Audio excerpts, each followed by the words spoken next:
जाकर के मानो राम के पास चले गए हो। अपने प्राणों को छोड़ा।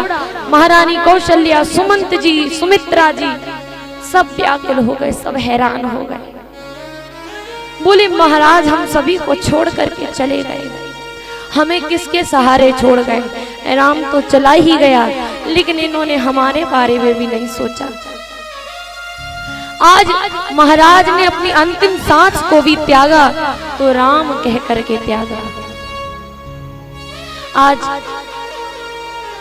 महाराज दशरथ के शरीर को एक तेल की भरी नौका में रख दिया गया,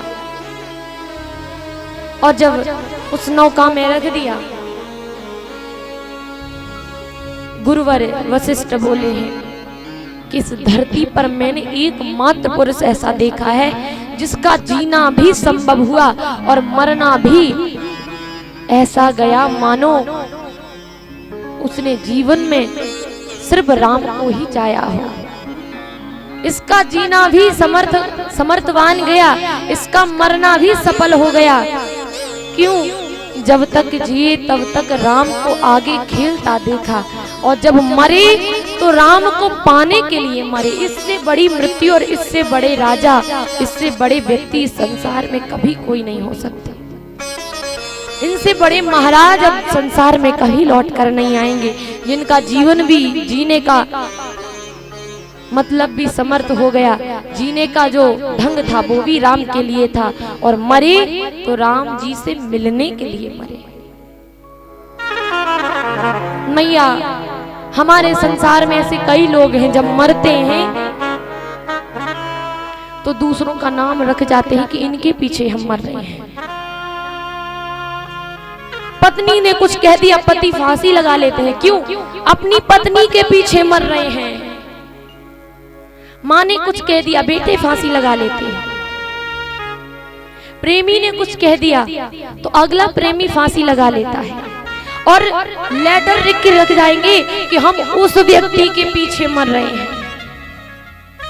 अरे मैया, जिए तो आप वैसे भी दूसरों के लिए हैं, कम से कम मरते समय तो भगवान के लिए मरो, जिससे तुम्हारी मृत्यु सफल हो जाए। मरते समय भी आप ये लिख कर जाओगे कि हम दूसरों के लिए मर रहे हैं, तो इस मनुष्य जन्म को लेने का कोई फल नहीं मिला। मरना ही है तो लिख जाओ कि हम राम को पाने के लिए मर रहे हैं। लेकिन लोग प्राण त्यागते हैं प्रभु के लिए, नहीं संसार के लिए। अरे जिंदगी भर तो संसार ने सताया है, कम से कम अपनी मृत्यु को सत्य बनाने के लिए राम का बहाना लेकर मर जाओ। महाराज दशरथ जिए तब तक राम राम कहा, लेकिन मरे तब भी उन्होंने राम को पाने के लिए अपने प्राण त्याग दिए। आज भरत जी को संदेशा भिजवाया गया। भरत जी अपने मामा घर पे हैं, अपने नाना जी के घर हैं। भरत जी अश्व की विद्या प्राप्त करने गए थे। अश्व को कैसे चलाया जाता है, युद्ध कैसे किया जाता है, राजनीतिक की बातें अपने नाना जी से सीखने के लिए गए थे। आज भरत जी को बार बार बुरे बुरे सपने आ रहे हैं। यज्ञ करवाते हैं, बड़े बड़े ऋषियों को बुला करके उनकी सेवा पूजा करते हैं, लेकिन वो स्वप्न बंद नहीं हो रहे। इतने में ही गुरुदेव का संदेश आया कि भरत जल्दी आ जाओ। ये नहीं बताया कि महाराज सिधार चुके हैं, बस इतना बोला कि भरत जल्दी आ जाओ, बहुत जरूरी काम है। आज भरत भैया तुरंत अपने नाना घर से विदा होकर के अयोध्या में प्रवेश करते हैं, और जहां पर उनकी पूर्वजों की मूर्तियां लगी हैं वहां पर पूजा करने के लिए आए हैं। देखा महाराज अज की मूर्ति के बाद महाराज दशरथ की भी मूर्ति रखी हुई है।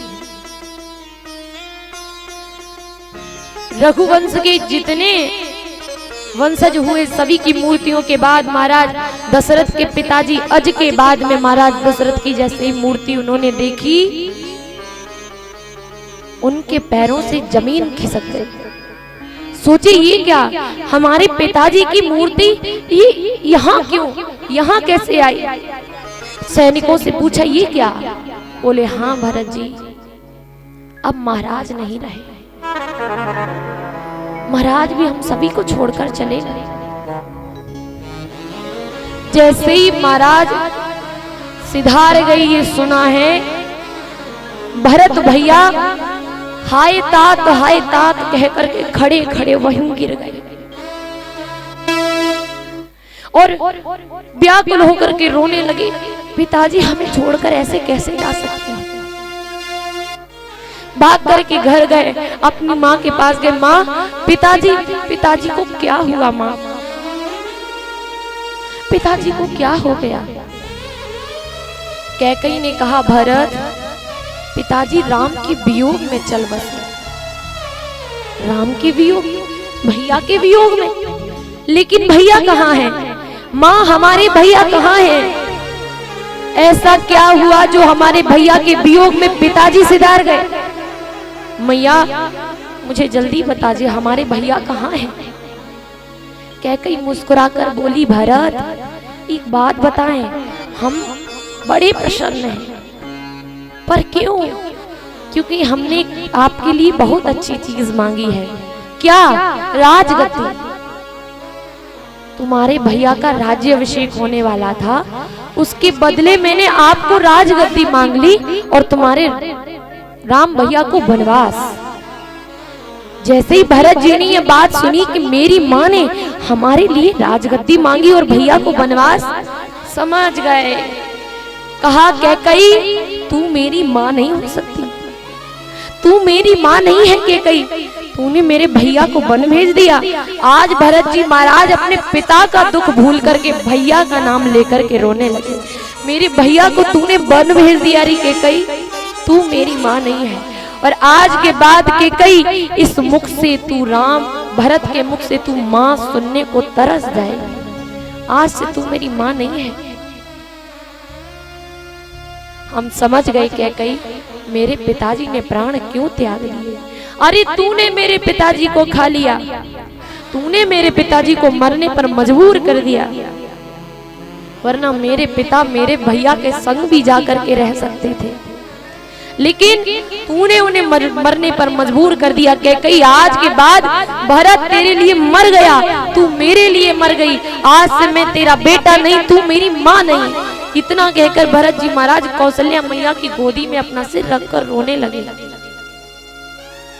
और बोले, माँ, मैं पैर पड़कर कहता हूँ, मैं भैया राम की कसम खाकर कहता हूँ, ये कैकेयी ने जो भी षड्यंत्र रचाया है उसमें मेरा थोड़ा सा भी हाथ नहीं है, मेरा बिल्कुल थोड़ा सा भी हाथ नहीं है। माँ, तू अपने भरत को गलत मत समझना कि तेरे बेटे को भरत ने वन भेज दिया। अगर हमें पता होता कि कैकेयी हमारे लिए ये वरदान मांग लेगी, हमारे लिए गद्दी और भैया के लिए वनवास मांग लेगी, सच कहता मैया, मैं इस कैकेयी के गर्भ से जन्म नहीं लेता। मैया कौशल्या बोली, बेटा, मैं तुझे अच्छे से जानती हूँ, तू अपने भैया का कभी हित नहीं, अनहित नहीं चाह सकता। और आज भरत जी बोले, माँ, अगर मेरा थोड़ा सा भी हाथ है भैया के वन भेजने में, तो जो पाप गुरु को मारने को लगता है, जो पाप गाय को मारने को लगता है, जो पाप ईश्वर को दोष लगाने में लगता है, ईश्वर के साथ में छल करने को लगता है, वो पाप मुझे लग जाए। माँ, मैं अगर भैया के वन भेजने में थोड़ा सा भी शामिल हूँ तो।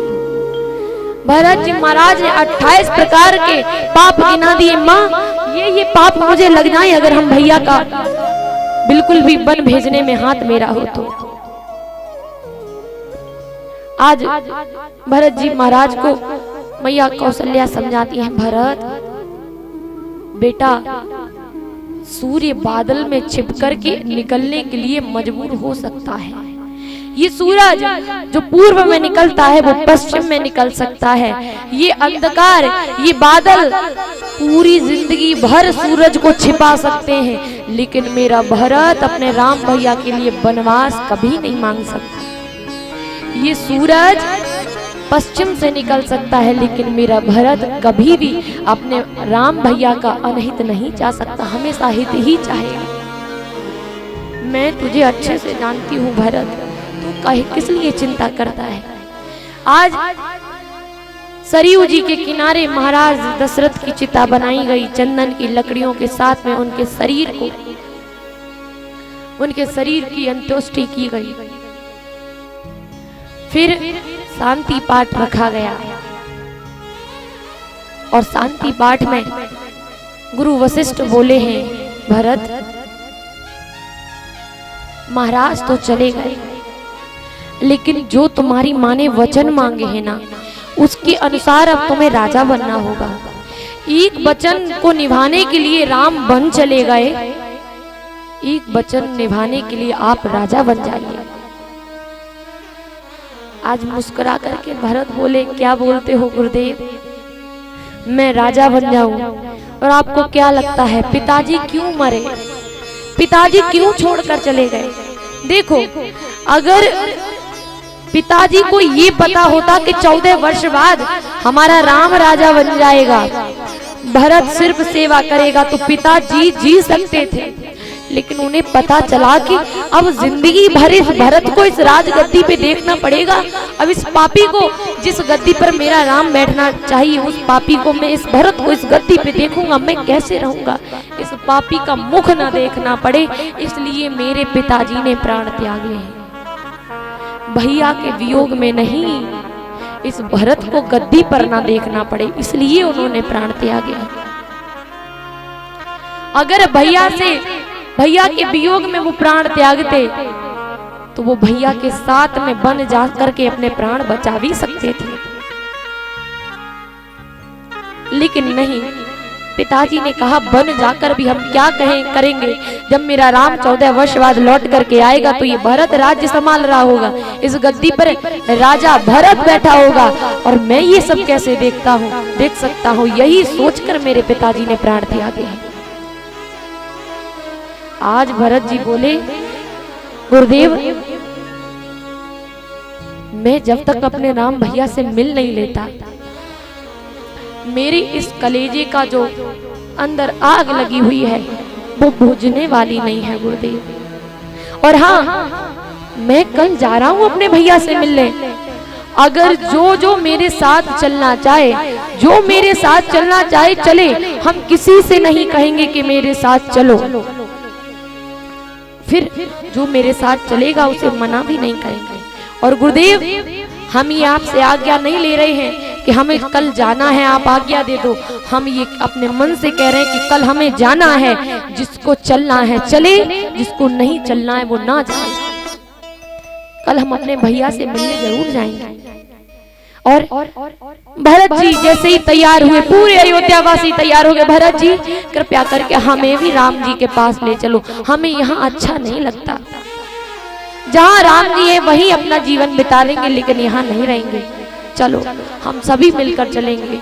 आज रात्रि हुई, एक भी अयोध्यावासी सोया नहीं। क्यों? जिस प्रकार राम हमें सोता छोड़कर चले गए थे, उसी प्रकार अगर भरत भैया भी छोड़कर चले गए तो राम जी का दर्शन नहीं कर पाएंगे।